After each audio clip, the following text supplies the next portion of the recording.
before the camera comes on. I'm just kidding. Oh, hey, how you doing? No, I'm just kidding. Today on Allgood Reviews, we review the movie Frenemy. No, I had to say it in that creepy ass voice because it's a terrible movie. No, starring Zach Galifianakis, Matthew Modine, and Callum Blue. What do I need to say? What? Oh, hello, Mr. Dr. Dre. No, turn my shit off. No. That was my weird Bluetooth speaker. But anyway, back to Frenemy. Zach Galifianakis and Matthew Modine are the big name titles in that. Callum Blue, I've seen. He seems like I've seen him and stuff. Does he seem like you've seen him? Very little. I mean, does he seem kind of like a familiar face, kind of in a No. way? No. Okay, maybe it's just me. But anyway, basically, okay, this is what I thought going into Frenemy. I kind of thought, okay, this is going to be kind of like a jokey, you know, kind of fun life, or like a good and evil kind of thing, where one of them plays. Where I thought Callum Blue was like the angel and Matthew Modine's the devil, but apparently they're both two horrible people who do horrible things to people on Earth, murder and dastardly deeds, and just not very good. I couldn't tell if they were actual human beings or they were like devils in like human form. That's what I was kind of confused about.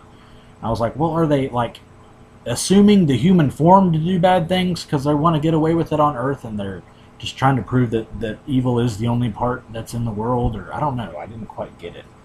It was a little strange. It was a little strange, and there was a lot of. It was really kind of depressing, and a lot of the talk. It was really long-winded in points. And don't rent it because it has Galifianakis in it. Because he's only in about 10 minutes of it. No, he's only in about the first 10 minutes, and then we never see him again. He's gone. You kept waiting for Zach Galifianakis to come back, and he never comes back. He said, "Well, I've had enough of this movie. See you guys later." Even though it doesn't even sound like Galifianakis. But anyway, I can't do his voice. But he plays basically like an adult film store owner or something named Bucky. And what was his slogan? He had kind of a cool slogan I on don't his wall. freaking know. All I know is he was in it for 10 minutes and the rest of the movie sucked. That's it.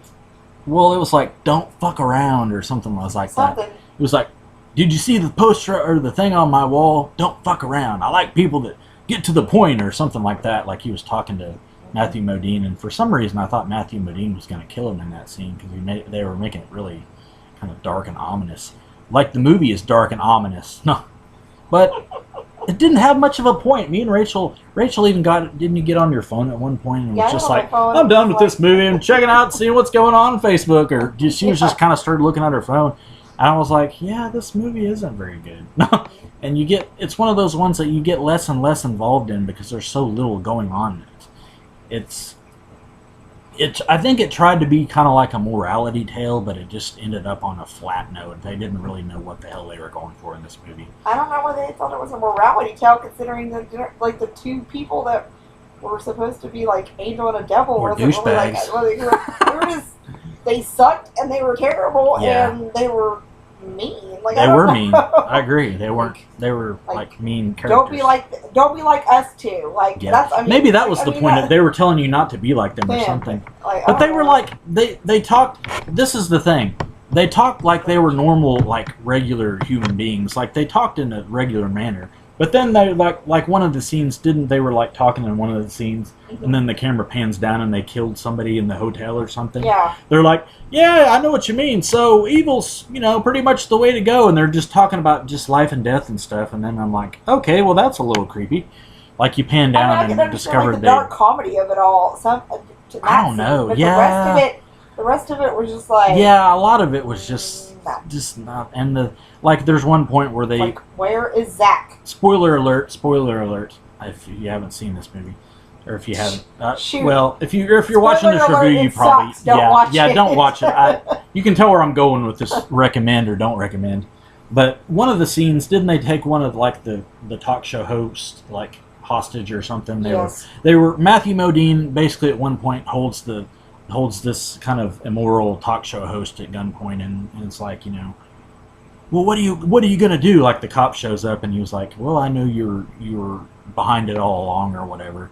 And Adam Baldwin plays the cop. He's like the cop in the movie, and he's kind of wrestling with. I guess he was wrestling with his demons. I don't know. He's drinking at a bar at one point, and he looks troubled. So I don't know. I guess he's wrestling with demons.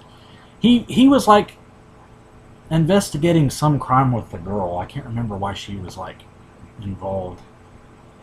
Like there's some kind of I don't know. It's such a confusing movie. It was confusing kind of in points of it. Like it's supposed to like they wanted you to follow the cop, and then they want you to follow the serial killers, and then they want you to follow Bucky for 5 seconds. And then they're like, well, Bucky's gone. We don't have to follow Bucky anymore. Yeah. So it's basically the douchebag cop and the killers that are out killing people. Well, not really a douchebag cop. He was okay, but Adam Baldwin's a character. He was all right, but he didn't really offer much to the story. But anyway, and then they had the douchebag, I guess just trying to show douchebag characters through the whole movie and that everybody's evil. I don't know. So he's like, well, what are you going to do or whatever. So his friend or whatever, they're interviewing him on the show, and then they hold him at gunpoint, and eventually they both get shot and go into limbo, I guess, or something. They don't go to heaven or hell. They're just God doesn't know where to put them. Although I would know where to put them.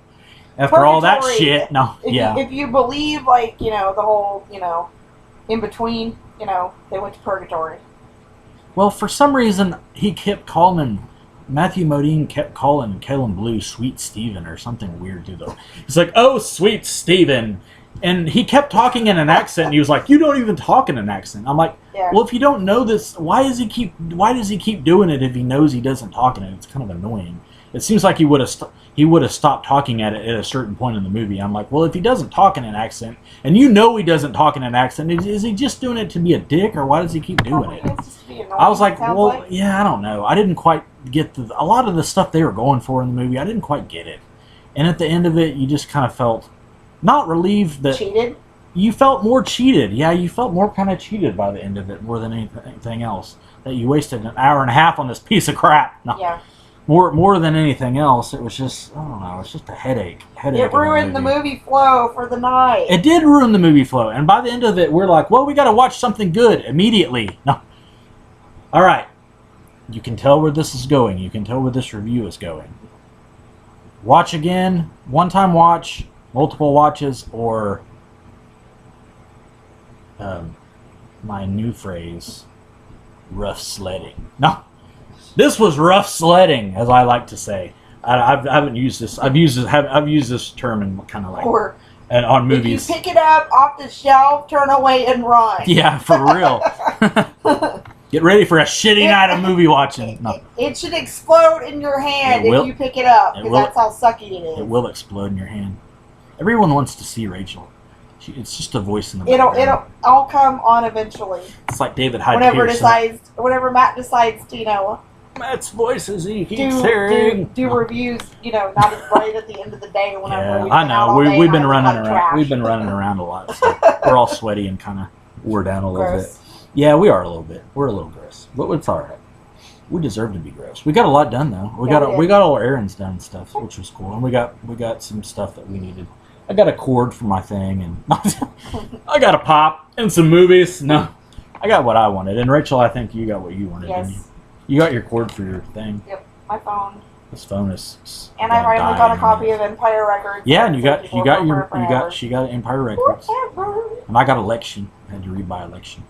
And what did I buy? King of Queens season 6 and. Yeah, I almost did the league. The league. That was good. Oh yeah. You almost said it. Whenever you said Election, I thought about doing the whole thing where, every time you see Tracy Flick, the whole screaming banshee sound that they make in the film. That's what I felt like doing. Pick Flick. I won't do it right now. not until the review. Pick Flick. No. I picked Reese Witherspoon over any of the candidates that are running right now. I would gladly vote for her over Trump or freaking Hillary. So. Or Frenemy. Or Frenemy. The movie Frenemy. Yep. For that matter. Zach Galifianakis for office. No. Yep. Or Matthew Modine for office. Somebody. But yeah, I didn't recommend Frenemy. It was not a good movie. No. It's run. It's not even a one-time watch. I think Well, who would you recommend this movie to? I don't think this would appeal to anyone. I really don't. I would recommend it to anybody. I would say that if to nihilists, basically what they were doing, the whole issue is Zach Galifianakis, was hot at the time because of Hangover, so they decided to stick him in a movie or whatever for 10 minutes, thinking that it would draw a crowd or whatever. It probably didn't because it sucked. And everybody's now like, oh, this is Zach Galifianakis movie, let's watch it. Exactly. And then, after he's gone, basically don't watch it because there's no point. None. Yeah, his scene is good, but then after that, it's just a bunch of pointless and then talking whenever forever. He's gone, you really don't understand how he's gone or why he's gone, and they don't really explain where he went and or that's why. What bothered Did he me. die? Did he die in the scene? We don't know. It's like Bill Murray jumping out of the window. Like somebody robbed a video store and you don't know if he died. Exactly. That's true. Okay. Yeah, it was very confusing. And, would have made more sense if they would have brought him back in or whatever, and then, Zach Galifianakis was being taken up to heaven by the two angels or both devils or whatever. I don't know. Something, Or taken to purgatory, if you believe in the middle ground, like the whole Dante's Inferno thing, but, Or even have him show up at the end or something would have been something. Just something. I'd rather see him at the end than the stupid guy shot. Or a backstory to the fact that what happened to him or something. Nope. Zach Galifianakis is either hanging around in the video store somehow, or he's dead on the floor. We don't know. That's what you have to sort of think about in your brain. Well, the thing, yeah, exactly. And the thing with me too was I guess they were going for the everyone is evil thing, but where the hell did this talk show guy? Where the hell did he fit into the story? I felt like that was kind of a weird thing that they kind of threw in there. Basically, whoever decided to write the movie Yeah. or direct the movie didn't know what they were doing. There's let's pick characters, keep them in for 10 minutes or whatever, or bring them in and not really explain what the hell they're doing. Yeah, I think so too. And it doesn't matter. I think so too. They were just kind of trying to. Basically, the script and the movie does not flow. It didn't flow at all. It was very, and I kept watching it. I kept waiting for something to happen. I'm like, when is the action going to take place in this movie? Never. When are they going to do something? Never. And they never did anything. They just, it's just a bunch of talking through the whole thing. I was going to try to at least name the director because I had it in mind a minute ago. Blame for this travesty. No. It sort of had the feel of Greg Dark. Okay, go ahead. It was very dark. I don't Greg know. Dark. No, I'm just kidding. Go ahead. I'm sorry. trying to think of a movie that it sort of had the feel of.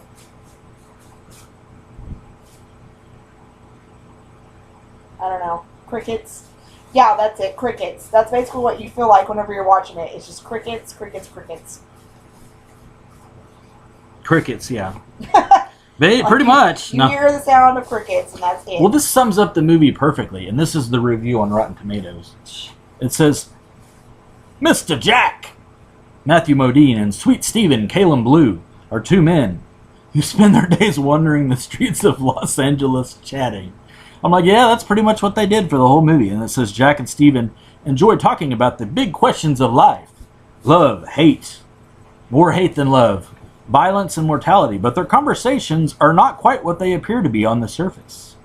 It says he's a hired killer, but what did they say that in the movie? I don't remember that. Who? Which one? Yeah, Modine. Did they say he was the killer? He seems like he would be a hired killer, but it doesn't make any dang sense. But they don't ever explain that he was you know what I mean? They never sit on anything long enough to let you know what's going on with the characters. They just expect you, okay, well, these guys are douchebags, let's follow them around for the whole movie. That's basically what I got from it. And then, yeah, let's tease Zach Galifianakis that he's going to be in more of it than he actually is. And he's not. No. So, rough sledding to anybody that decides to watch this piece of crap. That's my new down vote or whatever on my do not watch or whatever. Not even worth a one-time watch. Frenemy, no. Gregory Dark, suck it. No, your movie sucks. Hopefully you didn't direct anything else. But anyway, I don't know. Maybe his other movies are good. Who knows? Sometimes when people write a crappy movie and then come back and make a good movie. But I don't recommend it. Anyway, this has been Matt's Movies. Thank you, Rachel, for helping me. You're welcome. And we hope you guys enjoyed this review. Stay far away from Friendly. If you see it on the shelf, take it off and bash it into the ground. No, I'm just joking. But don't rent it. Don't do anything. Thank you guys. Have a good day and keep watching.